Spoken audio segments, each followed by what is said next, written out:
Boa noite a todos e a todas. Muito bem-vindos a nós mais uma segunda com Emmanuel, onde estudamos aqui o livro do Pão Nosso de Emmanuel, psicografado por Chico Xavier. Para a gente começar a fazer a nossa abertura da nossa semana dos trabalhos da Casa Espírita, eu vou pedir para a nossa irmã Maria fazer a nossa prece inicial.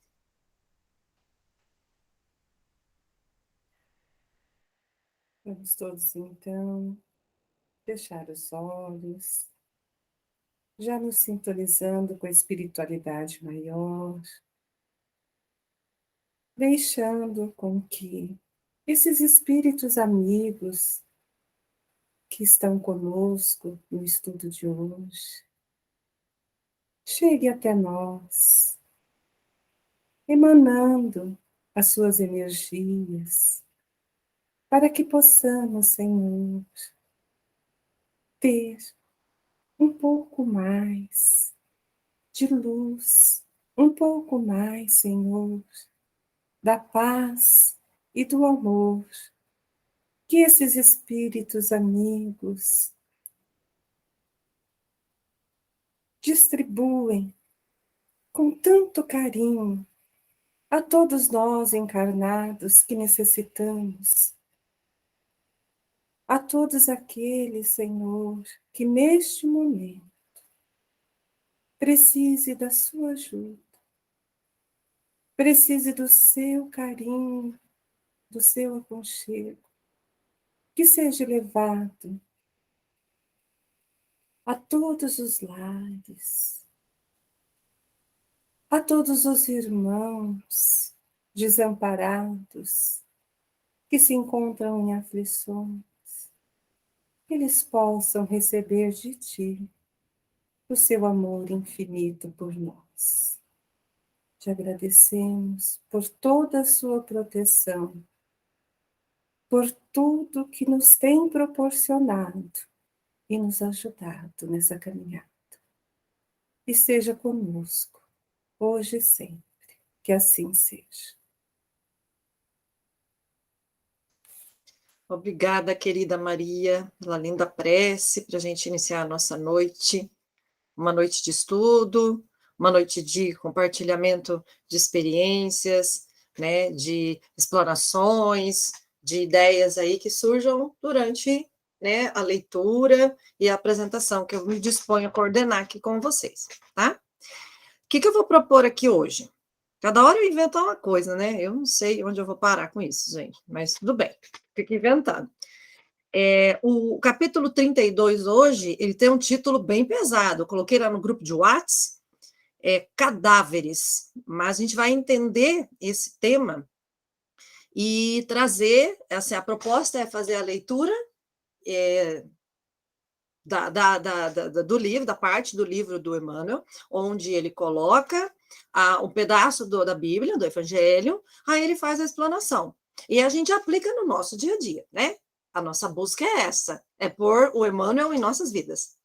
Ele veio aqui para isso, e a gente está tentando buscar colocar esses ensinamentos em prática, né? Inclusive, semana passada, eu deixei uma tarefa para vocês, para todos nós, que foi difícil para mim, hein? Para a gente controlar os pensamentos. Meu Deus, se não fosse essa tarefa essa semana, eu tinha sucumbido, Alice. Não ri, Alice. Pode rir, tô brincando. Menina, e eu ficava assim, gente, por que eu dei aquela tarefa? Fui inspirada, era para mim. Não foi fácil controlar os pensamentos. Para a gente começar hoje, eu separei um vídeo. Eu estava procurando o tema para a gente falar sobre mágoa. Me veio algo assim para a gente falar de mágoa, ressentimento. Eu queria um vídeo curto e acabou que eu encontrei esse neurologista, neurocirurgião. Opa, deixa eu abrir aqui que tem mais gente chegando, o Valner chegando. E ele faz um videozinho curtinho falando do papel das mágoas e ele vai falar sobre emoção, pensamento e ação. E eu acho que tem a ver com a nossa leitura de hoje. Então, é assim, eu vou pôr o videozinho para a gente assistir, aí a gente vai para a explicação, e lá no final eu faço uma ponte para fechar com o vídeo e a explanação do Emmanuel, tá? Deixa eu achar ele aqui agora. É o Dr. Ricardo Leme.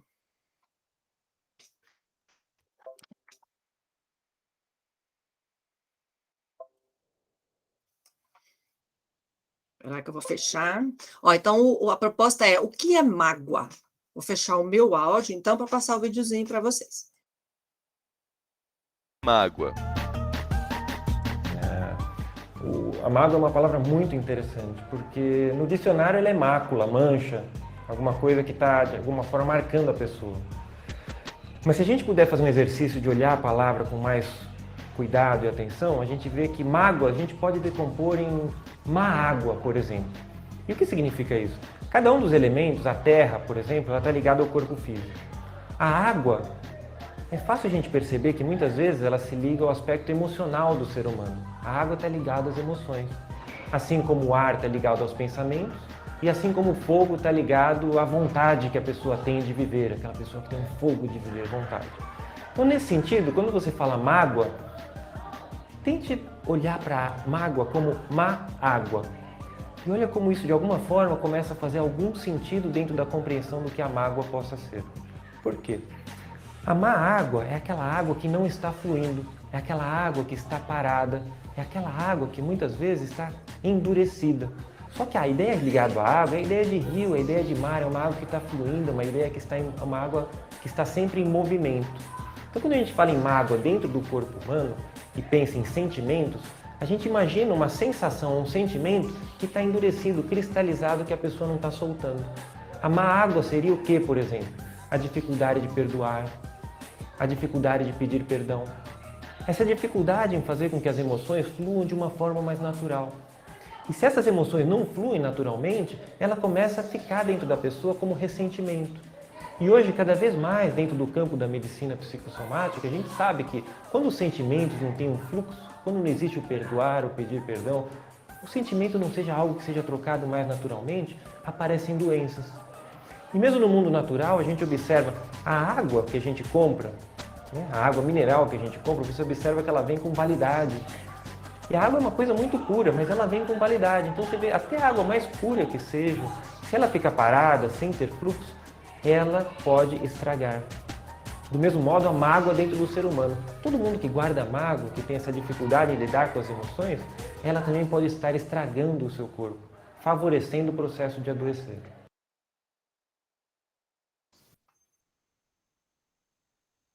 Então, eu achei por acaso esse vídeo, quer dizer, eu acho que é por acaso, né? Que eu, do ponto de vista carnal, mas eu achei muito importante a forma que ele colocou do fluir. A maioria das pessoas não sabe disso. Opa, peraí que abriu aqui, gente. A forma de acabar com as dores nas juntas em 2022.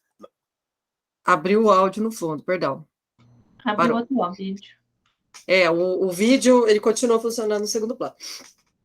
Então, eu selecionei isso porque ele fala que, assim, se a gente não deixa as coisas fluírem, os sentimentos fluírem, a gente estagna, prende a água, né? A má água que fica ali parada, a gente começa a estragar, né? Igual ele falou. E, assim, o estragar, e a gente vai falar de cadáveres, e tem alguma coisa ali a ver com esse tema. E vamos tentar encaixar esse vídeo, ver se vocês conseguem acompanhar esse processo que eu vou propor aí, para a gente pensar que a gente precisa deixar as coisas olhar para dentro de nós, encontrar as nossas sombras, os nossos problemas e tentar deixá-los fluir para resolvê-los, para que a gente possa crescer de alguma maneira. O que é você liberar o perdão? É o seu crescimento, né? É você ficar livre daquela situação.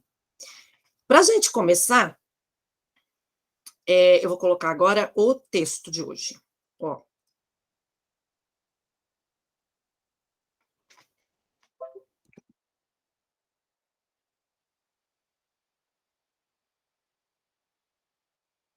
Ele tá inteirinho aí, tá, né? Ó, cadáveres. Então, como é? Deixa eu só centralizar ele aqui, que ele tá meio tortinho aí, ó. Nessa parte aqui do capítulo, né? Do capítulo 32, que nós já estamos estudando já estamos no 32, hein? Que é que o Emmanuel nos traz? Ele traz a primeira citação. Opa, minha amiga chegou. Ele traz a citação de Mateus. Então, ele vai falar de uma simples frase de Mateus, curtinha, e aí a gente vai para o contexto do evangelho dessa frase, e depois a gente vai ver como a proposta do Emmanuel, ela vai muito além do que está no Evangelho, que é aplicar na gente. Essa é a ideia do Emmanuel, é pegar o que está escrito no Evangelho pelos apóstolos, tudo aquilo que Jesus fez, que está sendo pregado, e trazer para nós. Ele traduz e aplica nas nossas vidas.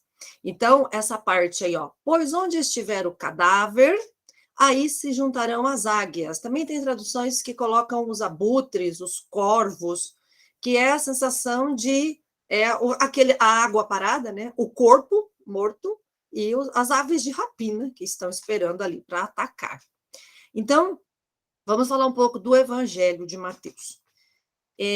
Pelas pesquisas que eu estava fazendo, são pesquisas muito simples, assim, no Google, tá? Nada aprofundado, mas ele foi o primeiro evangelho escrito, foi escrito por volta do ano 50 depois de Cristo, e o Mateus, ele era um apóstolo, um dos apóstolos, e antes de seguir Jesus, ele era cobrador de impostos. Então, ele pertencia, né, ao escol ali do Império Romano. Ele estava do lado oposto de onde estavam os judeus, né, que se converteram ao cristianismo. O objetivo deste especificamente, né, deste capítulo 24 aí, e mais também perpassa as outras leituras, é que a ideia do Mateus era mostrar que Jesus era o Messias. Então, ele tem essa ideia, ele está sempre falando. E o que é um Messias? Né? É o Salvador, é aquele prometido para salvar o povo lá no Antigo Testamento, que os judeus não acreditaram nele. Os que acreditaram tornaram-se cristãos. Os judeus que ainda existem hoje estão à espera do seu Messias, né? Então, nós temos o cristianismo e o judaísmo, eles congregam, eles têm um livro, eles têm livros sagrados em comum, que é o Pentateuco inicial ali da Bíblia, tá? Que eles chamam de Torá, e para nós, cristãos, é o Antigo Testamento. Então, ele também pregava, além de explicar como Jesus era o Messias, e falar toda essa questão que rondava a chegada do Messias, né? É fortalecer a fé cristã nas comunidades que estavam surgindo aí em torno do cristianismo. Uma vez que se Jesus morre em torno do ano 33, anos 50, né? É bem recente ali o momento que ele está escrevendo. E no capítulo 24, Mateus ele vai falar, o título ele vai fazer uma predição, Jesus está fazendo a predição da ruína de Jerusalém. E tem partes, assim, incríveis, que eu estava lendo com o olhar de Emmanuel, mas o meu olhar de historiadora também foi chamado, foi aceso uma luz aqui que eu vou mostrar para vocês onde foi. Então, existe nessa parte do capítulo 24, no Evangelho, Evangelho da Bíblia, tá? Uma ideia de fim de mundo rondando a morte de Jesus e seu possível retorno. Então, ele sempre fala que está tendo muita destruição, né? As catástrofes que estão vindo. Então, Mateus descreve que Jesus, ao ver Jerusalém, ele diz assim, abre aspas, não ficará aqui pedra sobre pedra. Então, Jesus estava conversando antes de subir ao Monte das Oliveiras com os apóstolos. E ele começa a falar essas questões com relação a Jerusalém. E aí ele vai fazendo várias pregações. E ele começa a dizer assim, muitos virão em meu nome seduzir. Quer dizer, que vão usar o nome dele para dizer que também são Messias, né? São os falsos profetas. Ouvireis falar de guerras e rumores de guerras. Não vos perturbes, porque é preciso que isso aconteça. Então, olha aqui. Como Jesus era um espírito de grande escola, ele sabe o que vem pela frente na evolução do planeta, né? Ele não está falando ali necessariamente do que está acontecendo naquele momento, né? Se a gente pensar hoje, olhando para tudo que nós, como humanidade, passamos. Aí ele diz assim, levantar-se-á nação contra nação.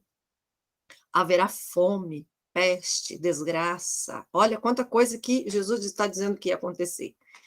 E ele vai dizer assim, então, no versículo 9, sereis entregues aos tormentos, matar-vos-ão e sereis, por minha causa, objeto de ódio para todas as nações.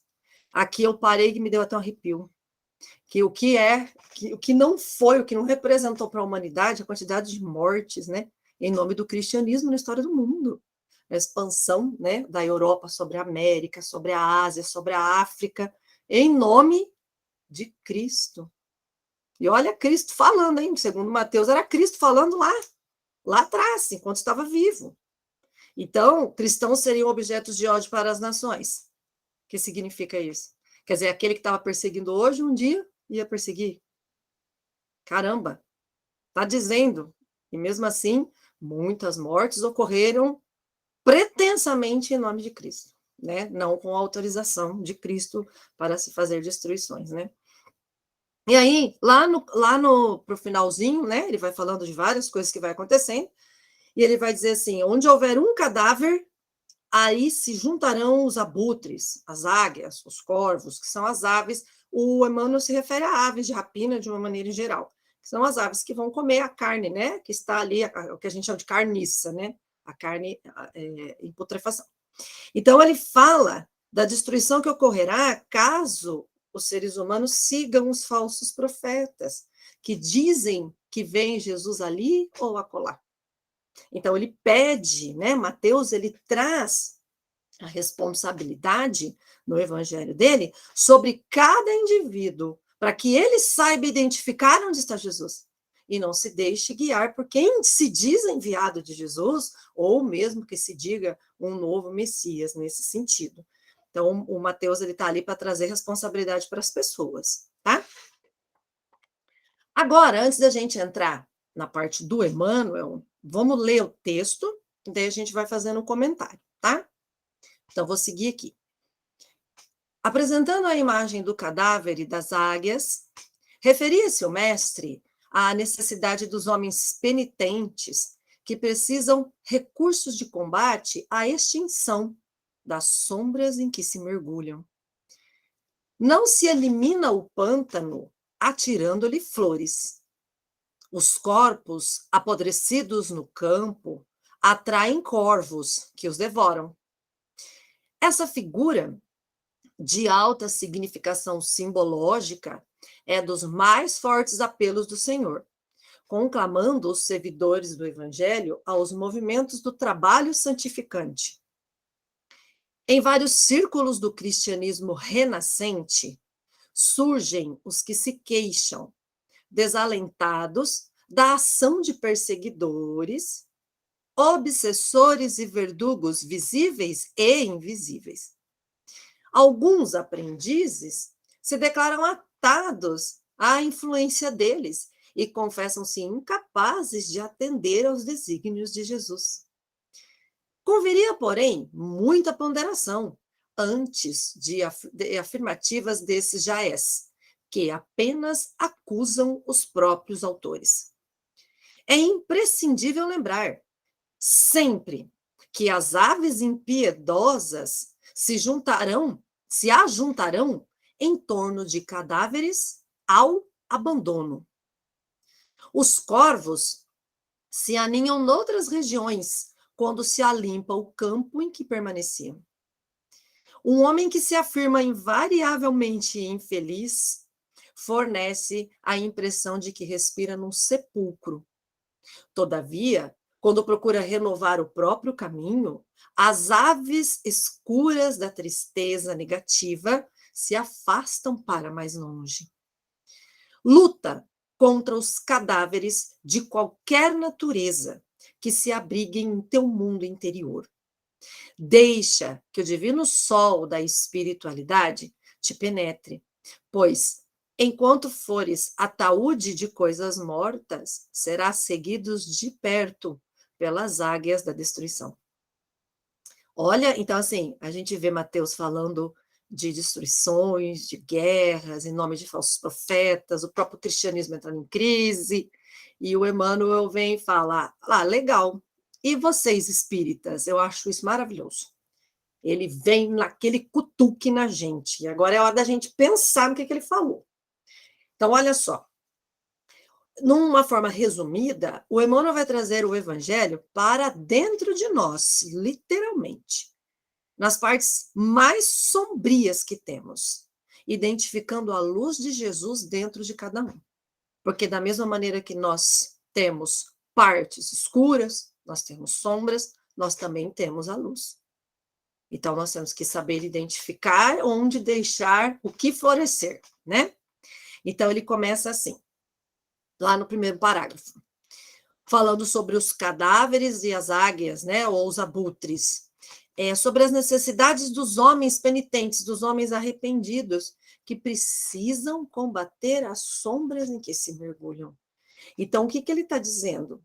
É a busca, em busca da melhora evolutiva, nós devemos nos voltar ao autodesenvolvimento, buscando trabalhar em nós as virtudes. Então, as virtudes que vão nos dar a beleza, o brilho e a luz, né?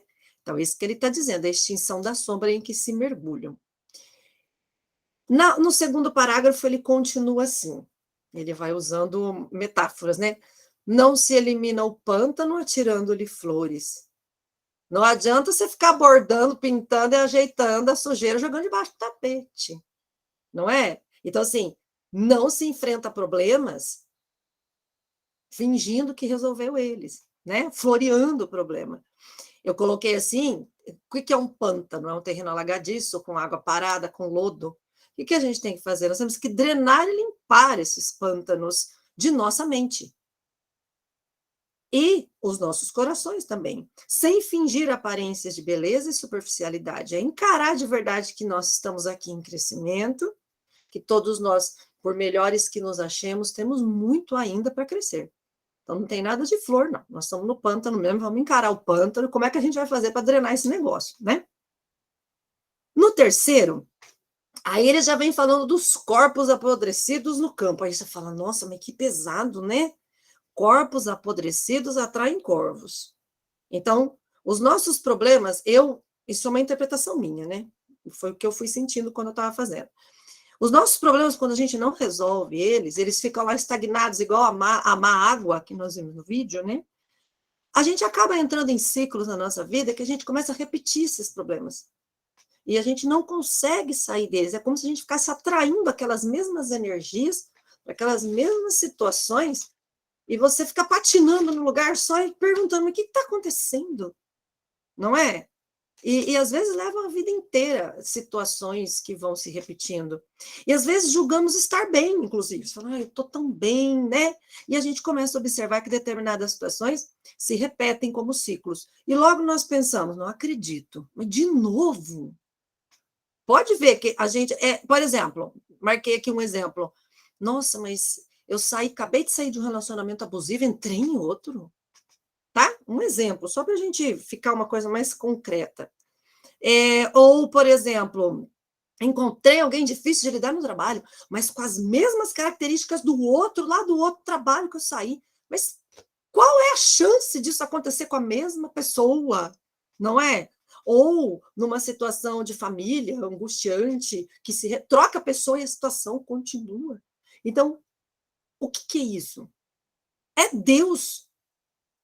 É isso mesmo. Então você pergunta assim, mas eu não acredito de novo. E é Deus te dando a chance e a oportunidade de, primeiro, observar onde está o problema. Olha para você no seu pântano, lá na tua sombra, e aí você tenta ver uma solução de paz, para que se essa situação não se repita, ou que se ela se repetir, você encontre uma saída. Então, eu interpretei como sendo dessa maneira. Por isso que ele coloca na sequência, ele vai falar que é o movimento santificante. Por quê? Porque é um trabalho honroso e muito difícil olhar para dentro de si mesmo. E encarar os nossos problemas. E entender que somos imperfeitos e temos que parar de acusar o outro e olhar na gente. E tentar trabalhar em nós. Então, ele coloca, isso é um movimento santificante. E esse santificante não é que vai se transformar em santo, não. Pelo contrário. Por que os santos se tornaram santos? Porque muitos foram martirizados antes. Não foi? Então, você se santifica pelas ações de sofrimento que você acaba superando durante a sua vida. Lá no quarto parágrafo, daí, ele já começa a falar dos cadáveres que atraem os cadáveres podres, que atraem os corvos. Como? O que é isso? Como sendo encarnados. Quem são os cadáveres podres? Os encarnados obsediados, se queixando dos algozes no plano espiritual. falando, ai, mas eu tento tanto ouvir Jesus, eu não sou capaz. Eu faço isso. Eu já vou falando aqui que eu não sou santa, não. Eu já vou falando assim, nós que temos mediunidade, a gente sofre diversas vezes muitas obsessões, são inúmeras obsessões. E você fala, mas gente, não é possível. Mas, mas meu Deus, eu não consigo rezar, porque muitas vezes a gente pega aí, né? Você perde a capacidade de orar, você precisa ler. E aí, o que está acontecendo? O que está acontecendo? Está acontecendo que o Emmanuel já começa a dar aquele cutuque lá no 5º parágrafo. Ele diz assim, as aves de rapina, que seriam os obsessores, eles só se juntam a cadáveres abandonados. Epa! Opa! O que ele está querendo dizer com isso? Nós somos realmente, do ponto de vista espiritual, vítimas de espíritos cruéis?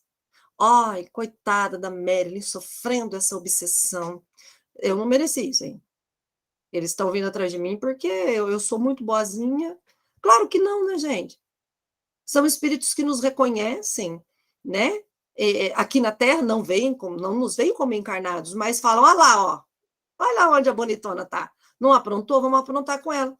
Eles não estão certos, mas eles também não estão de todos errados. Entende?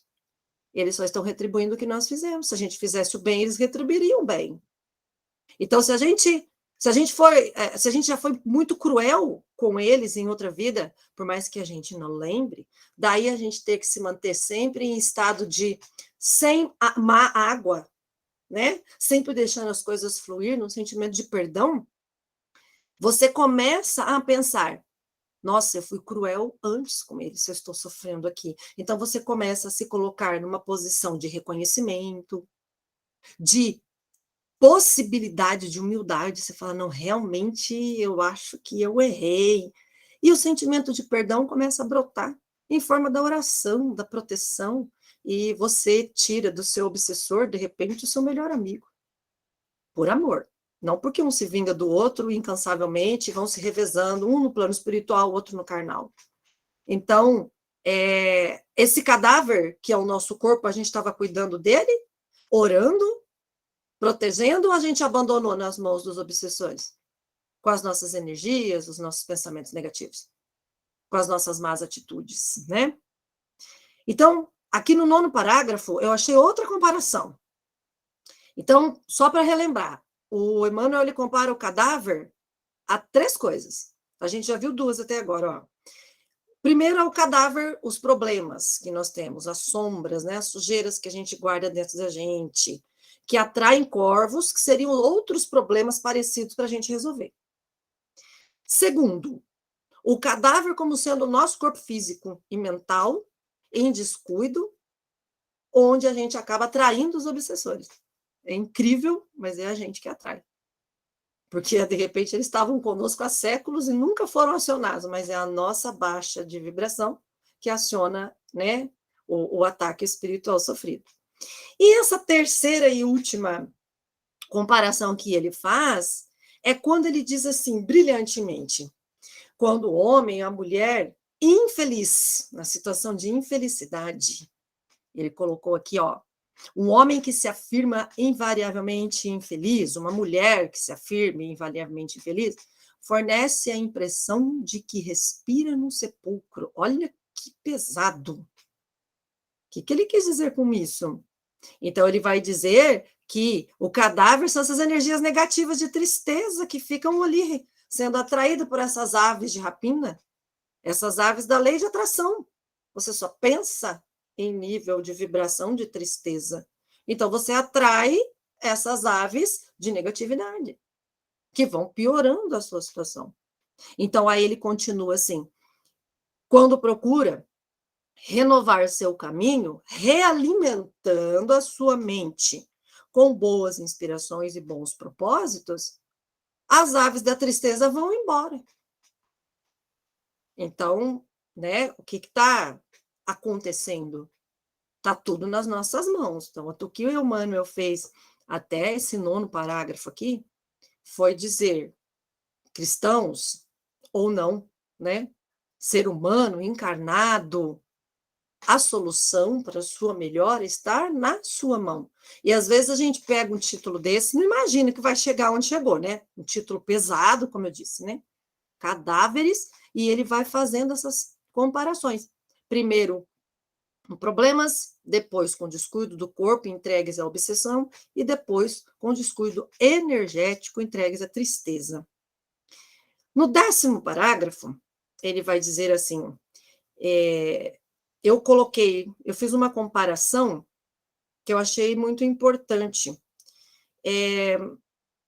Quando a gente está lendo o Evangelho para preparar aqui, a parte inicial, fala-se de Jerusalém desmoronando, né? Jesus está andando dizendo que se os cristãos não se antenarem, não se ligarem, não se unirem na fé, muitos falsos moralistas chegarão e destruirão a própria cristandade, né? E a destruição de Jerusalém, que era o centro desse momento do cristianismo. E Mateus vai trazendo para a gente, é como se Jerusalém, de Mateus, fôssemos nós. A cidade de Jerusalém, né, o centro do cristianismo, fôssemos nós. O nosso corpo e o nosso espírito encarnado, em ruínas. Eu consegui enxergar isso não porque eu mereço, não, eu acho que eu fui inspirada mesmo. E Emmanuel sugere que lutemos contra os cadáveres do nosso mundo interior. Que daí ele resume todos os outros cadáveres juntos, né? O cadáver do pensamento, da ação, do espírito, da mente, de tudo que nós carregamos de coisas que deveriam ter sido ressignificadas e a gente foi acumulando esse cadáver dentro de nós, esse algo que deveria ter sido deixado para trás. Então, é essa que era a ideia que eu queria fazer com vocês. Eu já vou abrir para vocês falarem, tá? A comparação com o vídeo. Porque o vídeo fala da gente deixar fluir os sentimentos. E esse fluir é você não se apegar a esse ressentimento. E ficar, o que é ressentir? É sentir 2 vezes. Eu falo isso porque eu sou assim. Tem uma amiga minha que está aqui hoje, que já chegou para mim e falou, a canceriana, eu não vou falar que é do Cinete, falou assim, canceriano é o magoado, né? Você pisa uma vez na bola, pisa duas, na terceira, o canceriano enterra a pessoa viva. Então, assim, o que é isso quando a pessoa fala isso? É mágoa. Não é para fazer isso. Não é essa a ideia. Você pegar a pessoa, perdoa. A pessoa fez o melhor que ela pôde. Se naquele momento ela não estava bem, te falou aquilo, você tem que perdoar e não ficar relembrando, sabe? Porque daí você só acumula cadáveres dentro de ti. Então, essa má água, essa água que deve fluir em nossas vidas, é como tudo deve fluir. Nós temos que crescer, nós temos que passar pela vida pensando que estamos em evolução e não achando que estamos prontos e julgando, né? Foi o fulano, olha, aquilo ali foi a obsessão que fez comigo. Como se o obsediado fosse a extrema vítima da humanidade. Ele não tem culpa de nada. Como não? Então, Deus não é de infinita bondade e misericórdia. É isso que a gente está dizendo. Tudo o que acontece sobre a Terra, até uma folha de uma árvore que cai, é permitido. É sabido e permitido por Deus e pela espiritualidade. Então, se a gente está sofrendo, exemplo, né? Uma obsessão, um problema muito grave, para que a gente está sofrendo? Porque Deus quer me provar. Não, Deus não quer provar nada. Somos nós mesmos que muitas vezes criamos aquela situação e Deus permite que isso volte para a gente resolver. Então, nós não podemos crer que é Deus que nos pune. Em hipótese alguma, dentro do Espiritismo, nós podemos imaginar que é Deus que é punitivo. E sim, nós que erramos e Deus nos permite errar. Deus é tão bondoso que ele deixa a gente errar e a gente erra 1 milhão de vezes. Na hora que a gente quiser acertar, a gente também vai ser bem-vindo. Mas a gente patina, e vem o Emmanuel e fala, meu irmão, vamos junto. Olha o caminho aqui. Então, olha só, vou encerrar para passar para vocês. Deixa eu tirar aqui. Ó. Deixar fluir, como no vídeo, lá do começo, uma água, para você pensar, né? Como ele falou, da emoção, que é a água, ele falou o pensar, que é o ar, e o fogo, que é a vontade, que é o agir, todos voltados para o bem. Isso é fluir no bem, porque se começa no mal, você começa a bloquear, né? Fluir é uma coisa, bloquear é outra.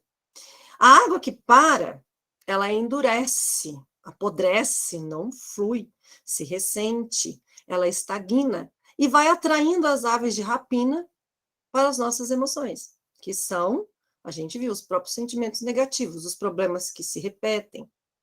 Então, o que a gente faz aqui, nesse momento, em toda segunda-feira, né? Afinal, nós convidamos a todos a pensar o Evangelho não dentro da Bíblia. A gente também não convida você a pensar o Evangelho dentro do livro do Espiritismo, só dentro da casa espírita, mas dentro de cada um de nós. Que é esse que é o difícil. É esse que é a meta do espírita, né? Trabalhar o Evangelho dentro de si. Essa é a proposta do Espiritismo. Voltar o nosso olhar para o nosso crescimento, para o nosso aprimoramento. E aí, quais são as impressões que vocês tiveram? Pode falar.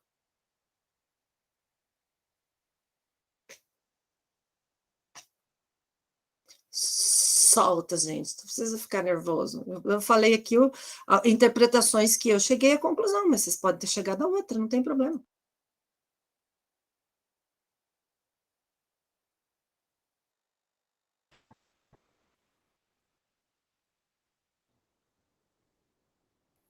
Mary, assim,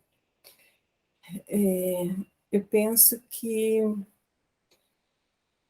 para afastar, né, a gente tem que afastar realmente, assim, os maus pensamentos, né, esses pensamentos que às vezes a gente vem ali, né, são pensamentos indesejáveis, mas acabam vindo, né, os pensamentos negativos. A gente precisa realmente de uma renovação mental, né? A gente precisa cultivar bons pensamentos, né? Porque aí cultivando bons pensamentos, é lógico, é claro, automaticamente, né, os maus se afastam. E a gente faz, para fazer isso, não é difícil, né? A gente está fazendo isso agora aqui, estudando, né? E buscando, a gente tem que sempre estar buscando ali boas companhias, conversas, né, edificantes, e que assim a gente vai estar fazendo a nossa limpeza mental, né? E a gente precisa lutar contra todo esse sentimento mesmo inferior que ronda a gente constantemente, né? Está sempre ali rondando, mas a gente tem que ser sempre ali forte, lutar contra esses pensamentos, buscando Jesus, buscando, né, o Evangelho, os ensinamentos de Jesus.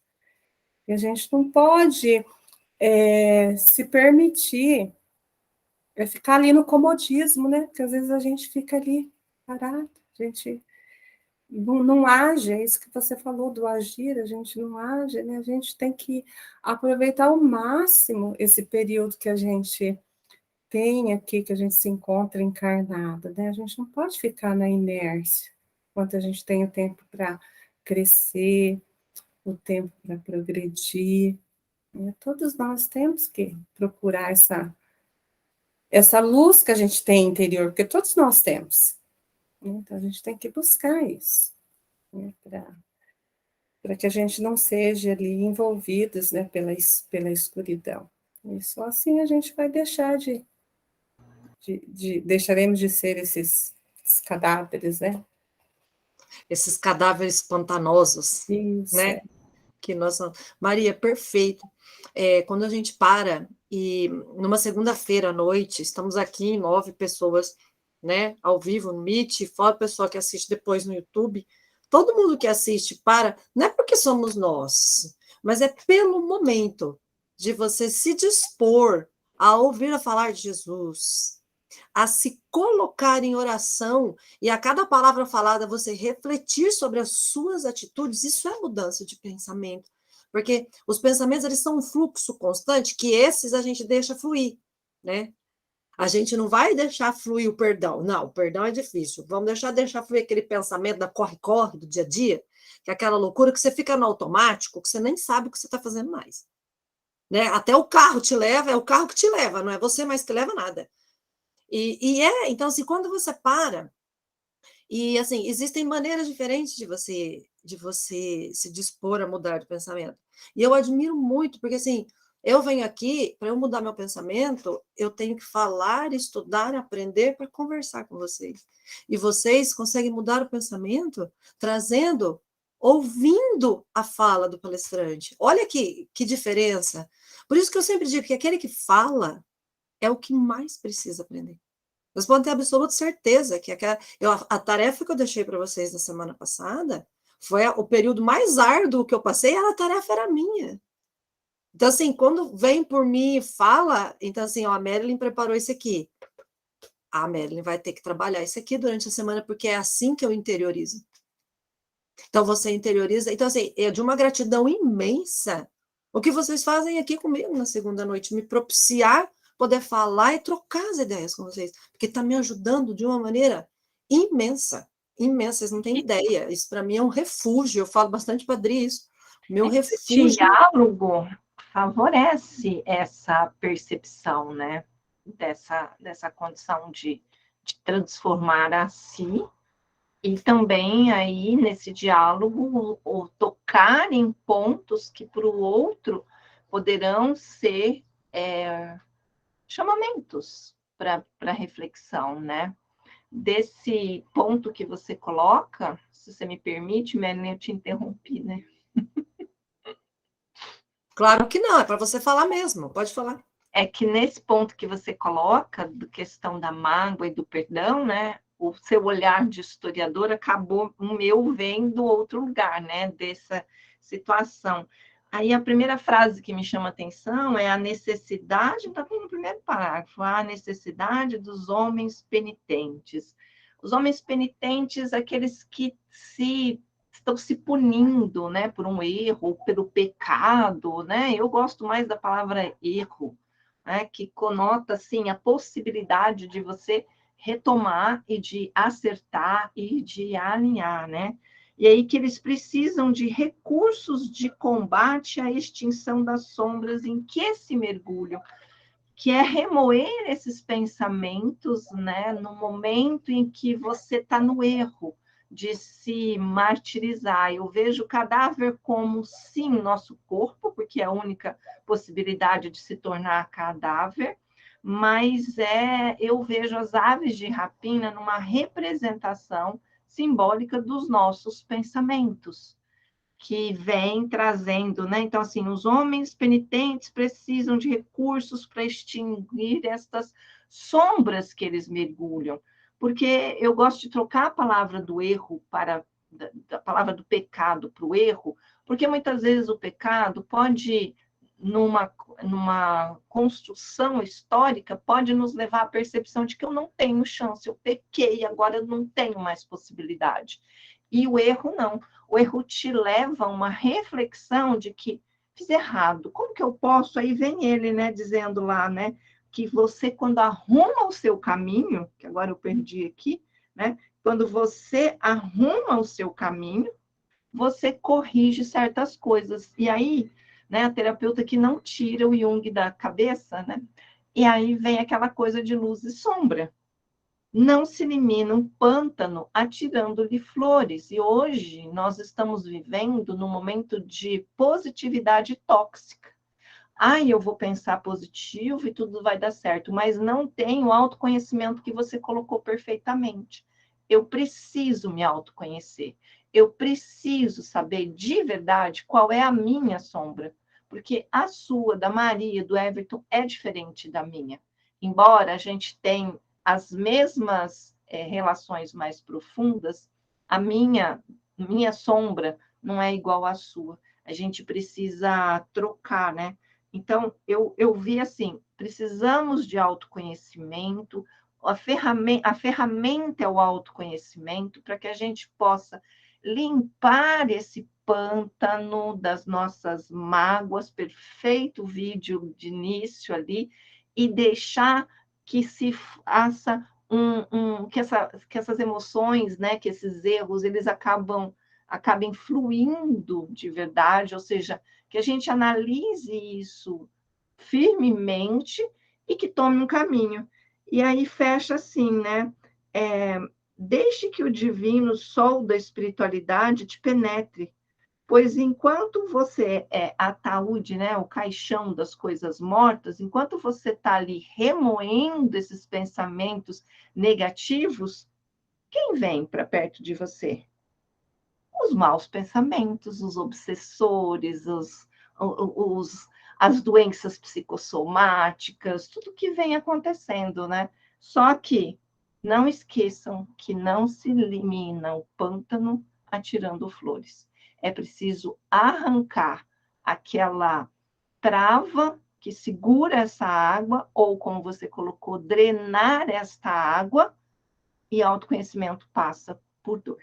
Não tem como se conhecer sem passar por dor. Era isso. Estava aqui. E complementando o que a Adri falou, fiquei aqui pensando, e é bem isso, né?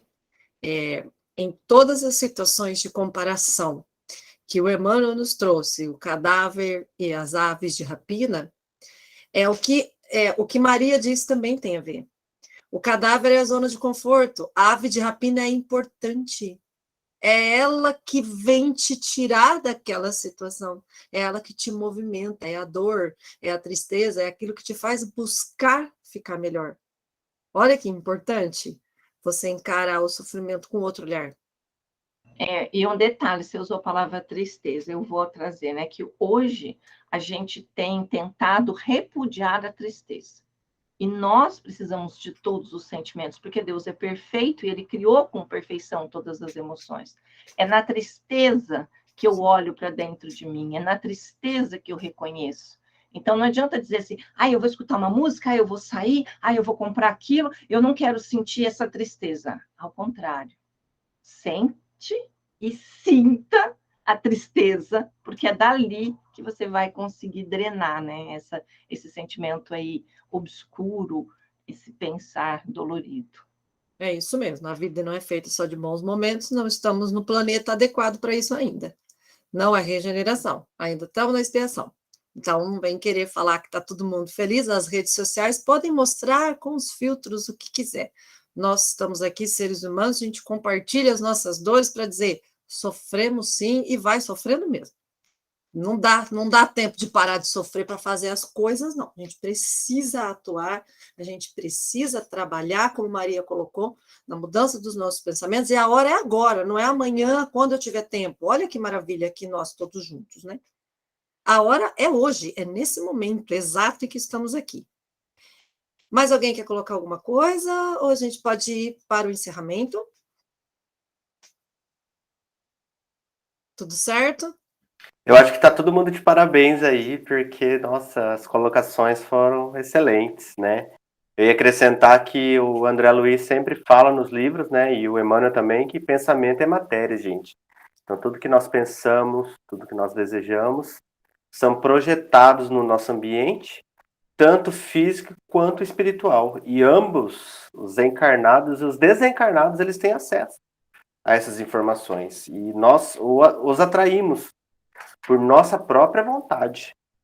As colocações aí foram maravilhosas, gente. Você está melhor, né? Está vendo até a carinha já melhor. Eu Olha tô, que amiga. maravilha. Tô bem melhor agora. Esse menino é meu orgulho. Adoro. Pensa no menino estudioso. Eu comecei elogiando, termino elogiando. Que coisa boa. A gente fica com ciúmes, hein? Tá todo mundo, gente. É que ele é meu preferido já há mais tempo. Mentira, todo mundo eu amo. Brincadeira. Amo até quem está assistindo. Não estou vendo, mas estou amando. Ou vou ficar magoada. Não pode, Adri não. Adri é outro esquema, né, Adri? Adri é outro, mais profundo. Podemos, então, encerrar?